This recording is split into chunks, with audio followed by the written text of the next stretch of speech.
Oh, hello everyone. Thanks for listening today. This video is going to be going over what might happen if North Koreans got access to virtual reality goggles. It is highly unlikely that North Koreans would gain access to virtual reality goggles, as the government maintains control over the flow of information and technology.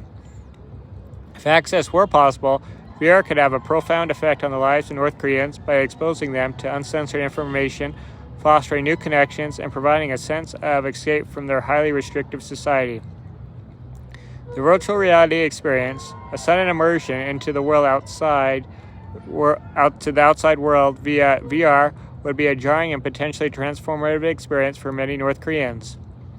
Depending on the content they accessed, possible virtual reality experiences include virtual travel. A North Korean could take a virtual trip to a global city like New York or Paris, exposing them to different cultures, architecture, and freedoms that directly contradict state propaganda.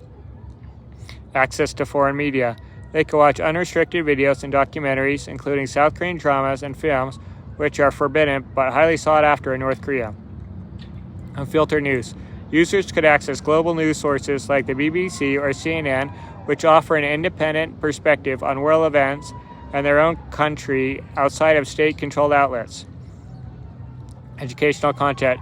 They could access virtual classrooms, university lectures, and instructional videos, learning skills and concepts censored by the regime.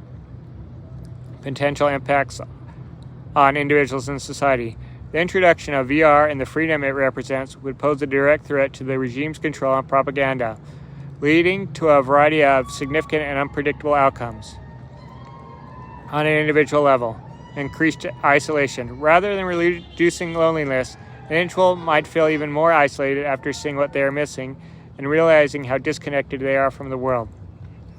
Psychological stress.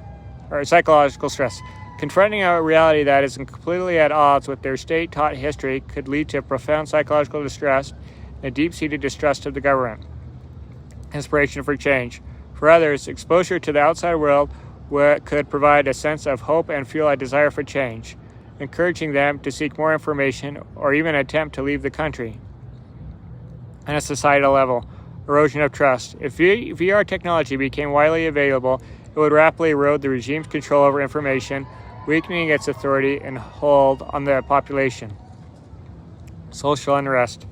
Widespread access could plant the seeds of dissent and fuel movements for change, similar to how other technologies have been adopted in authoritarian nations.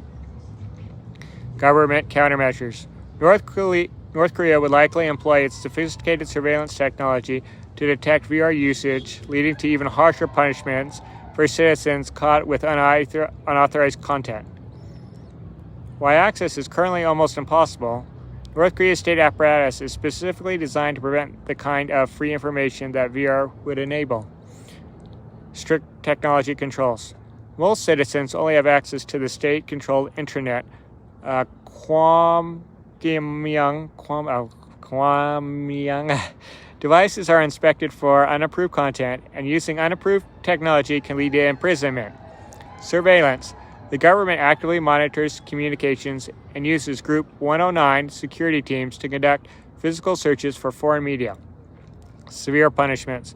Owning unapproved technology or foreign media can result in severe punishment, including the death penalty.